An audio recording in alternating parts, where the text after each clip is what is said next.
Hi guys, back with another episode of Lounging with Celai. I'm here with my dad for who knows how many episodes it's been, but he's back again. Don't touch me. And so we're just gonna be talking about some topics. And yeah, all right, let's get started. Voila. Yeah, here. Can you? I don't know if you can see it, but we have my lava lamp. I got this at an arcade. Isn't it nice? Yeah. Ooh. You sound like a whale. Spooky. You're not a ghost. Okay. Okay. Okay, So we've been really busy with family and a lot of things going on. We had a family member, a cousin, unfortunately took her own life, a way of suicide, and it was very unfortunate and very sudden, something we did not expect.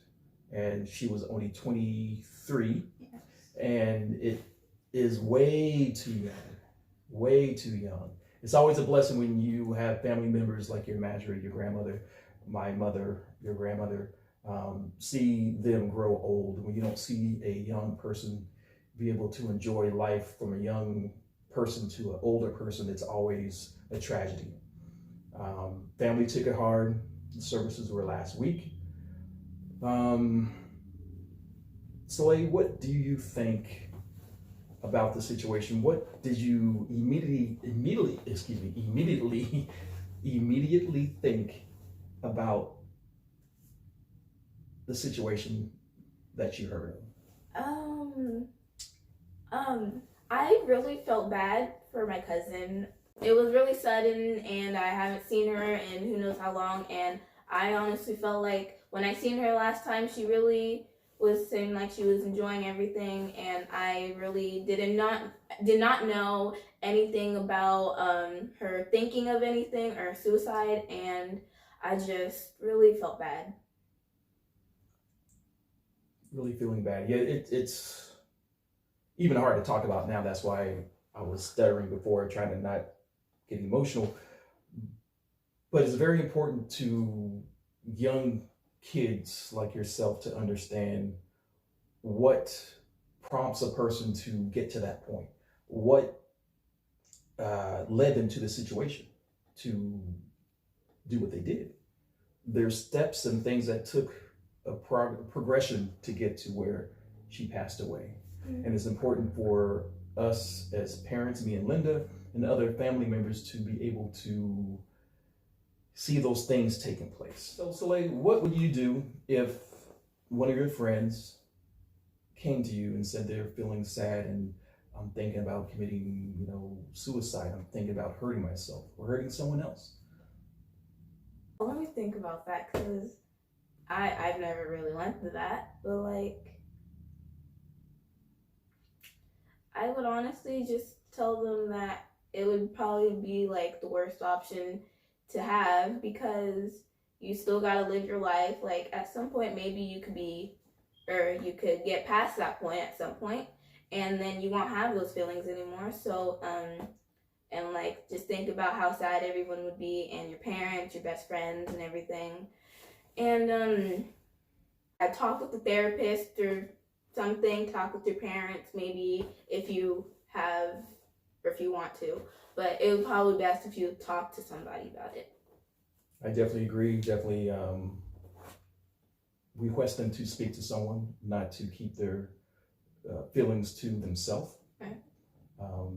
It's important to tell the parents, the father and the mother, grandparents, somebody that can take the next steps to help this person. The most important thing is to get that person some help, right, immediately, and no hesitation, because time is essence. It's very important not to waste time. And once you hand it off to whoever you're handing it off to, say your mom or dad, and you need to keep on trying to get an update. How's things going? What's going on? Just so you can show your concern, and also that's your friend as well. Right. You can even ask them, So the most important thing is to make sure you tell people what's going on, not to keep it to yourself. Even if that person says, don't tell anyone, please don't tell anyone. And some people will do that. Right. Don't tell anyone how I feel. I just want to keep it to myself. I'm dealing with it. I can handle it.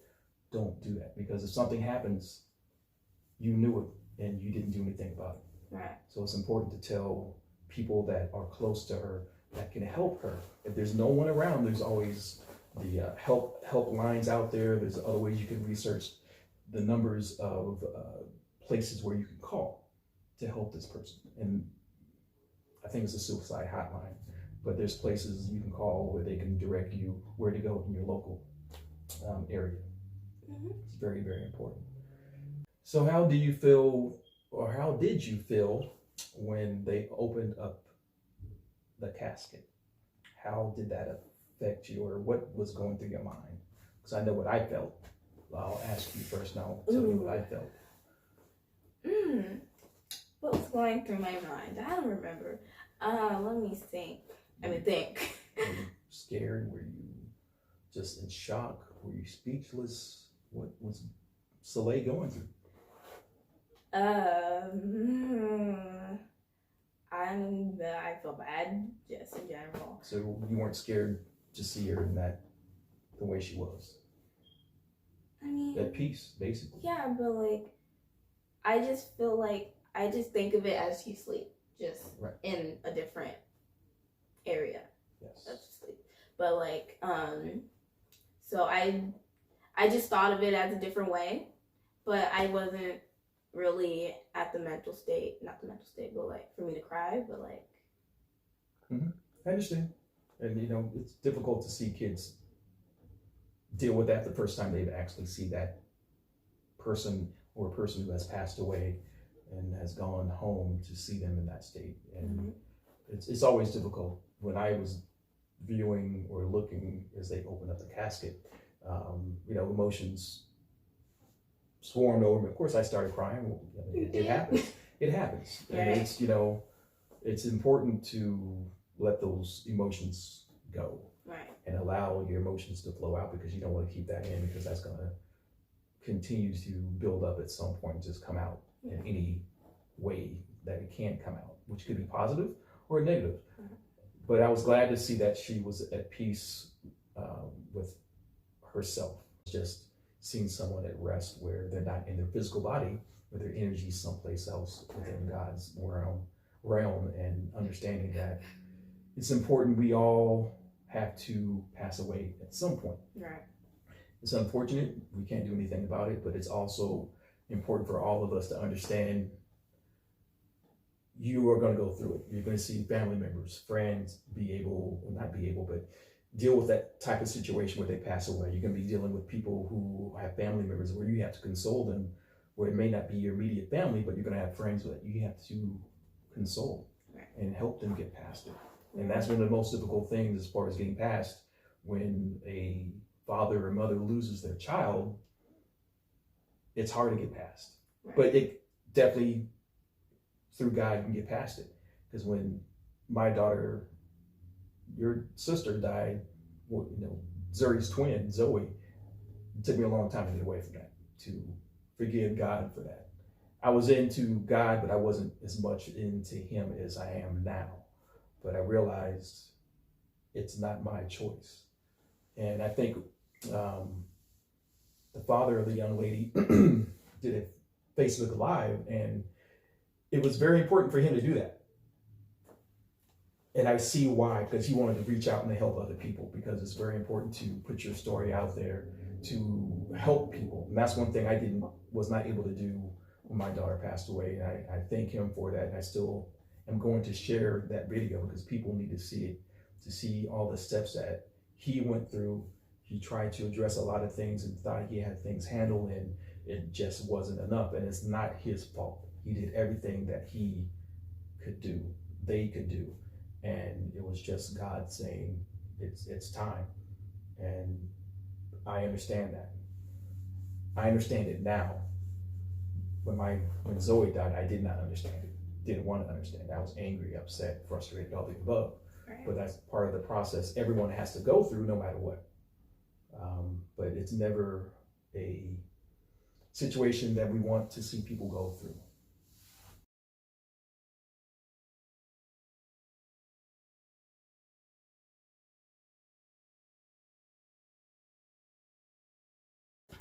Okay, so as you guys know, coronavirus is pretty much everywhere. Who knows?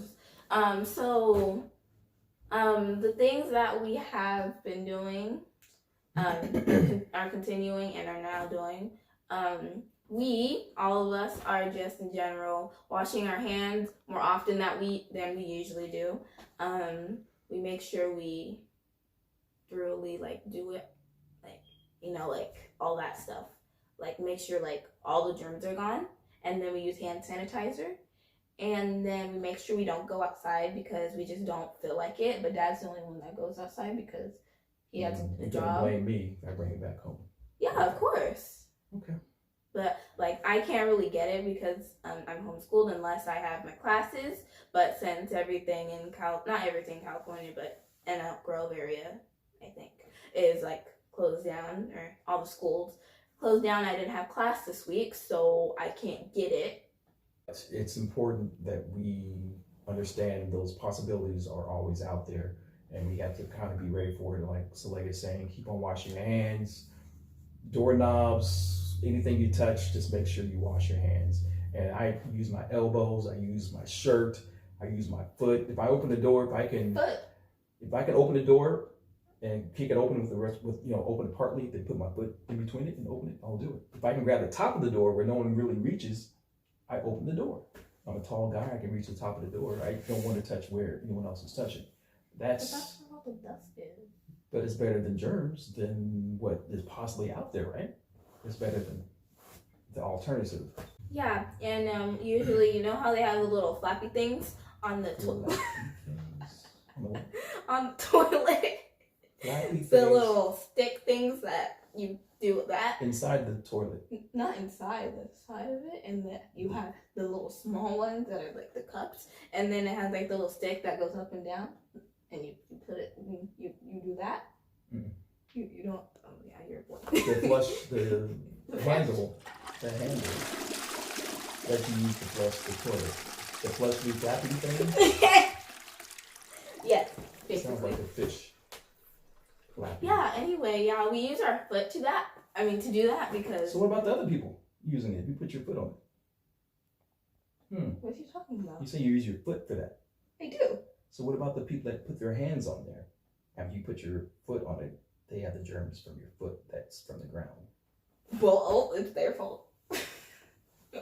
And that's why I don't use my hands, because of things like that. Just like elevator buttons, telephones, at the gas station, the gas pump itself, it's so many things you have to be careful. But like I said, I'm not really believing it, but it has not affected me in any way. So I know it's out. We know it's out there. We just have to be careful. I just am seeing people, on the way here, I've seen a person who had a full hoodie on, a jacket with a hoodie, tied all the way up here. All I saw was his nose and his eyes. I can do that. I can do that. I just do it in general. Well, let's try. Okay. I can't really do it with this. So let's put it all the way up. All the way up. He had it right here. All I saw was his eyes. That's all I saw. I'm looking like, oh, okay, I understand. And that was way too much. I'm not saying it's way too much. Everyone's going to do what they have to do. And that's what it looked like. I looked at him like, oh, okay. I wasn't shocked because everything going on. Folks, just be careful. Just take precautions. I don't watch the news because I don't know what to believe and what not to believe. So I've been staying away from the news. I'm just trying to be careful, and I watch the local news in the beginning just to get the what's going on in general, since she's speaking for me in general for about 5 minutes, and then I'm done, and that's it. Wish I had hair to do something like that on my head, not my face. My face is so smooth. You could let it grow out and do braids. I will not look professional. I cannot do that. Maybe. Okay, someone asked a question about how do me and Celai, in the family keep the lines of communication open. And the way we do it is just be honest and speak truthfully and try not to hold anything back. Linda and Celai are her mom. They are very silly, and I am the very serious one. When they're joking around, I have very sensitive ears where I hear a lot of things and things get loud in my ear because I have a very sensitive hearing. So you're a dog? I can hear things that other people can't hear. So you're a dog? No, you're not. That was a little girly. But anyway, what was I talking about? The barking threw me off. Anyway, we have a group of all my family members, including grandpa, grandma, aunt, just everybody in our closer family. Don't touch your eyes. And so we just talk about whatever stuff, if there's any news or anything. And then for the kids, me, Deja, Jamal, and Zakiya have a group just to talk about, who knows, just to make fun of each other. Open, honest communication, laughter, and just being honest with each other. And, you know, back when I was growing up, I seen a lot of families where the kids were so mean to their parents, where they used to curse them out, hit them, and kick them. And I'm looking, you know, at them as I go to their house to visit. I'm looking at it like, oh my goodness, if I did that to my mom would make me go get my own switch. And if it was not big enough, I would have to go get another one and not get my butt beat. Not only that, my cousins, my sisters and brothers, everyone around me would beat my butt somehow. Because being rude to your mom, right, that's not open lines of communication. That's bad communication. Right. You probably haven't been around that. No. But back in the day, a lot of kids were, even now, kids are bad, talking bad to the parents, no respect. And you have to respect your parents and the people you're talking to. Otherwise, what kind of communication are you going to have? But what I like about open communication is that I can tell you guys about anything, and then you guys won't get mad about it, because, you know, sometimes you just got to let it out just to get it out your system. So just to make you feel better and do what you're doing, or continue doing what you're doing without all that weight on your shoulders. Do you feel like you have a voice? Sure, yeah. Like when you say stuff to us, do you feel like your word matters? I mean, yeah. Because there's a lot of kids, especially when you grow up, like kids are to be seen and not heard. Like their opinion did not matter. It's what I say goes. So do you feel like we at least take your thoughts and ideas into consideration when we make decisions? Yeah. Well, of course. I mean, yeah, at least gotta have a chance to tell you something. And then we just started this series, and we're both getting used to speaking in front of a camera. I mean, you've done it many times before. I haven't, so I'm getting used to asking questions, and a lot of things are going to start happening that we may be ready for, we may not be ready for, but we have to be able to give honest answers straight from the heart. Even if you don't know the subject or understand the subject, it's still something you need to get from the heart. A true, honest answer of whatever that question may be, or whatever statement they're making, so that you can respond. It doesn't have to be something that you're educated on. Just speak from the heart of what you think should happen. All right, guys, I know that today we had a lot of heavy topics, and it was just stuff that we wanted to talk about and what we were going through. And we're hoping that next week we'll have some lighter topics. And make sure you guys comment down below any questions you guys have, and we'll make sure we answer them within the next few weeks. And so make sure you guys subscribe and like the video. All right, guys, see you next week.